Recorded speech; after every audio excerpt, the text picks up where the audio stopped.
think with the information that we have been given? He good. He bad. Now he call us stupid. Joe Budden exposes Marc Lamont Hill for being cautious on the Joe Budden podcast. Yes, exactly. For the past year or so, Marc Lamont has been a regular on the program. Additionally, Joe Budden has grown weary of Marc Lamont Hill's lack of progress.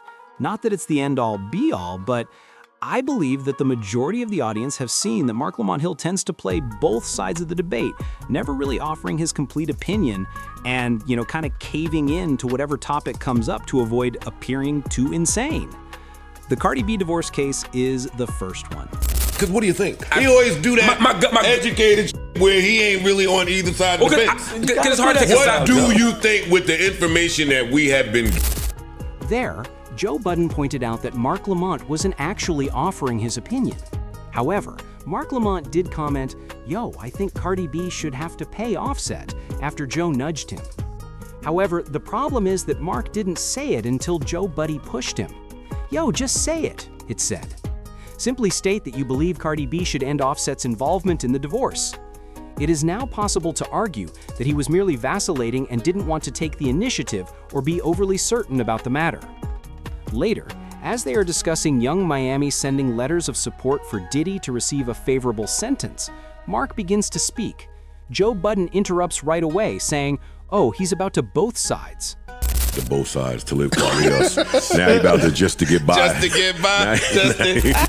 However, Marc would swiftly respond with his own caustic remark, stating that it doesn't matter if I see all perspectives, I simply have a strong belief in subtlety.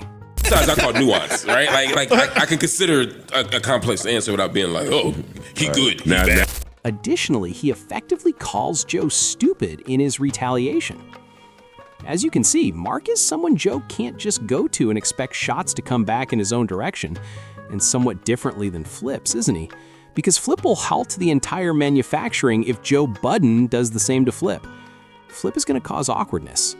Marc is going to fire, these small rounds, these silencers that say, "Okay, get away from me." Here's a brief from Marc. Here's a brief from Marc. That's Marc. He will make jabs akin to those of Terrence Crawford or Floyd Mayweather. On the other hand, Flip is Deontay Wilder, He's going to deliver a powerful blow. He's going to expose himself, and Joe will take advantage of that. Not so much with Marc, though. Joe might be thinking, dude, I might be leaving up my chin for a haymaker from Marc because it's so intense. He's going to capture Joe, so let's see if he continues to bark at that tree. It will only be a matter of time, and unlike Flip, who is more controlling, Joe will appear uneasy if he attempts to put the problem out of his mind.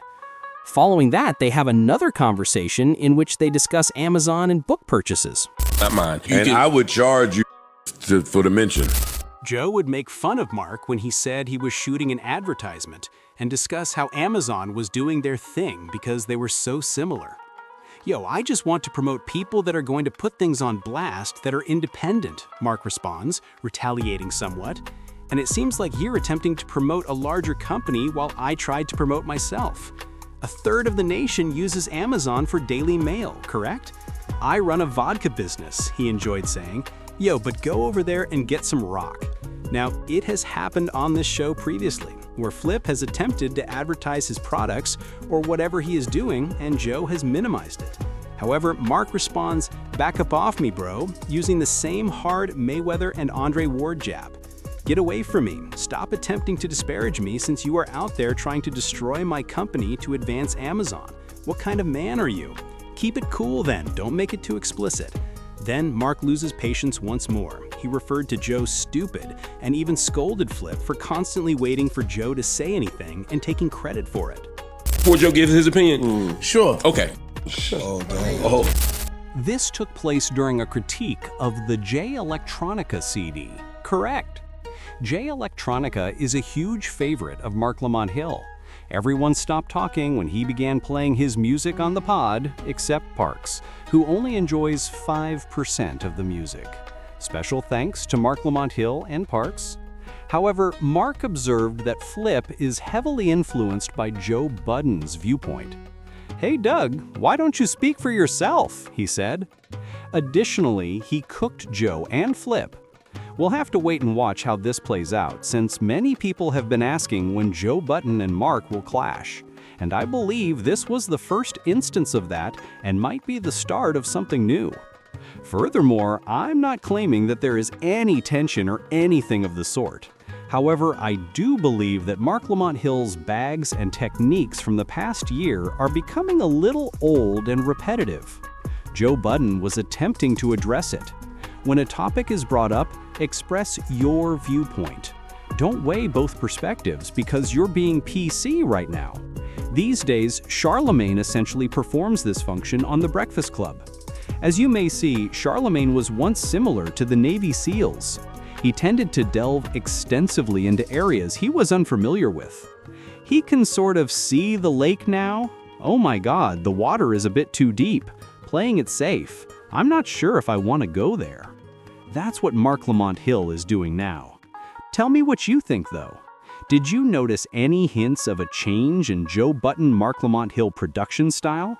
Because Marc Lamont Hill voiced his thoughts on the Cardi B Offset drama and retorted to Joe when Joe prodded him.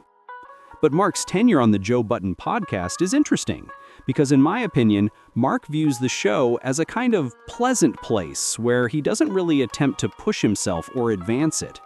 The problem is that he's so skilled that he doesn't really push himself and it comes naturally to him. He seems to occasionally turn into the podcast's Rudy Gay. Seems as though he could sleep for 25, but on some nights 35 is needed. On some evenings 45 is necessary. Yes, it's okay if you want to score 17 points tonight, do it quickly and make 7 of 11 field goals.